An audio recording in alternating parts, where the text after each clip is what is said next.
Hey everyone. So if you're a business owner, a freelancer, or, just looking to scale up an enterprise, you are in exactly the right place. Today, we're unpacking an explainer on one of the most misunderstood, but honestly, absolutely vital parts of growing a business, your bank account. I'm super excited to get into this because by the end, you'll see how picking the right business banking setup isn't just about finding a place to stash your cash.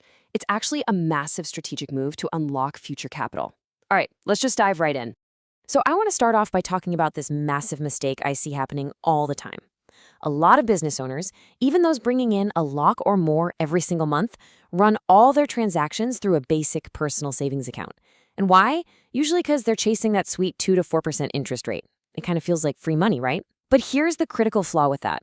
Chasing a few extra rupees in interest today is going to cost you massive business loan opportunities down the road. Literally, if you walk into a bank asking for an expansion loan and hand them a personal savings statement, they're going to reject it instantly. You absolutely need a current account. Here's our roadmap for the explainer today. We're going to look at savings versus current accounts, the truth about those fancy account tiers, how to match your business type, comparing the top basic accounts, weighing public versus private banks, and finally, the ultimate deciding factor. All right, Section 1, savings versus current accounts. Let's bust the biggest myth out there about parking your hard-earned business revenue in a personal account. Okay, think about this single number for a second, 0%. Ask yourself, why would a smart, completely rational business owner dump 10 lakhs or even 50 lakhs into a current account that pays out absolutely 0% interest? It sounds totally backward, doesn't it? Well, banks offer zero interest here because they look at this account strictly as a tool for doing business, not for building personal wealth. So what exactly is the payoff for giving up that interest? Well, the payoff is your business's financial identity. A current account is quite literally the only way banks measure your firm's true standing, its financial wujud or existence. If you bring a personal savings statement to a bank for a commercial loan, they'll just politely fold their hands and say, no way. They have to see a current account statement to grasp the volume and the health of your business. Without it, you're locked out. No business expansion loans, no overdraft limits, no loans against property in your firm's name. A current account is basically your undeniable proof that you're running a real, legitimate business. Moving on to Section 2, the truth about account tiers. So you know you need a current account, but banks hit you with these crazy multi-tiered names.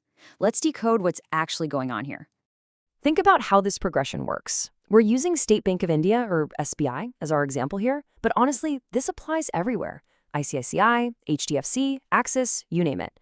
They all offer these different tiers based on your monthly average balance, or MAB. You can kick things off with a regular account at a totally reasonable 5,000 rupee minimum balance.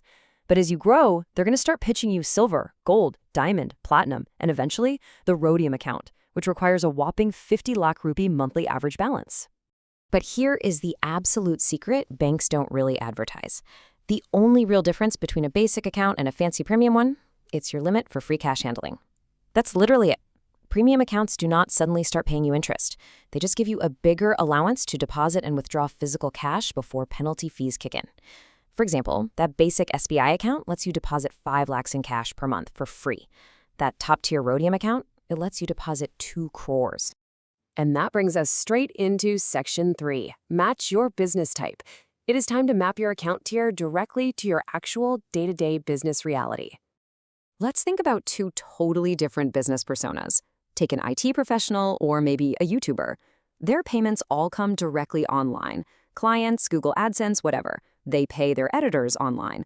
Basically, zero physical cash. For them, trapping 50 lakhs in a premium current account just to get massive cash deposit limits they'll literally never use, that's a terrible financial move. They just need a basic entry-level tier. But then, compare them to a trader in a vegetable mandi or a busy retail shopkeeper. They are handling bundles of physical cash every single day. If they use a basic account, they'll be absolutely crushed by penalty fees in week 1. They absolutely need that premium tier. So it's simple. Your mode of business dictates your account tier. Now that you know your tier, let's crunch the numbers in Section 4, comparing top basic accounts. The numbers here are actually super revealing. We're looking at the absolute most basic accounts from SBI, AU Small Finance, HDFC, and ICICI. Notice how the minimum balance jumps up quite a bit with the private banks. SBI asks for just 5,000 rupees, ICICI, on the other hand, demands $25,000 for their basic setup. And check out the shortfall penalty. Miss your minimum balance at SBI, it's a 500 rupee fine. But HDFC or ICICI, they will aggressively penalize you with a 1,000 rupee charge. Basically, private banks want more of your capital up front and punish you a lot harder if you dip below the line. And wow, the gap gets even more shocking when we evaluate over-limit cash handling penalties. When you go over your free cash limits, the charges spike. For every extra 1 lakh rupees you handle, SBI charges a mere 50 rupees. I mean, they're a public bank, they aren't out to squeeze every single dime from you. But HDFC and ICICI, they charge up to 350 rupees for that exact same 1 lakh transaction. It's wildly obvious how heavily private banks penalize excess cash handling compared to the public ones. So, looking at just the numbers, public banks are a no-brainer, right? Well, hang on. Let's look at Section 5, public versus private banks. Because banking is about way more than just fee structures. It's about soft power, customer service, and most importantly, relationships.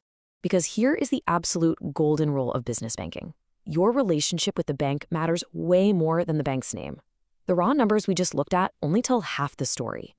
The true power of a business account is really about how well the bank, specifically your relationship manager, knows your financial history. Let me share this incredible story from the explainer's source material that just proves this point. There was a business owner who had a terrible civil credit score, issues dating all the way back to 2014. Because of this, he ran his entire business through his wife's name. Later on, they wanted to get a home loan. Normally, standard banking procedure demands the husband be a co-applicant, which would have meant instant rejection because of that bad civil score. But this family had a flawless, long-term relationship with ICICI Bank. They had their current accounts, their savings, their whole financial life right there.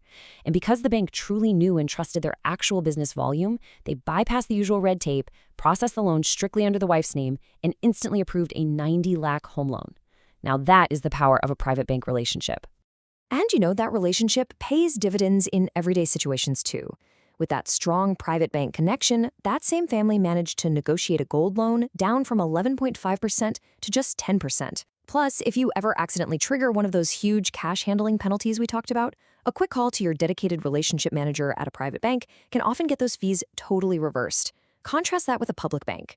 Sure, public banks have incredibly low fees, but their staff don't have the same kind of sales targets or dedicated relationship portfolios. You can't just ring up an SBI manager and ask them to drive to your house to fix a glitch or waive a fee. You're pretty much on your own.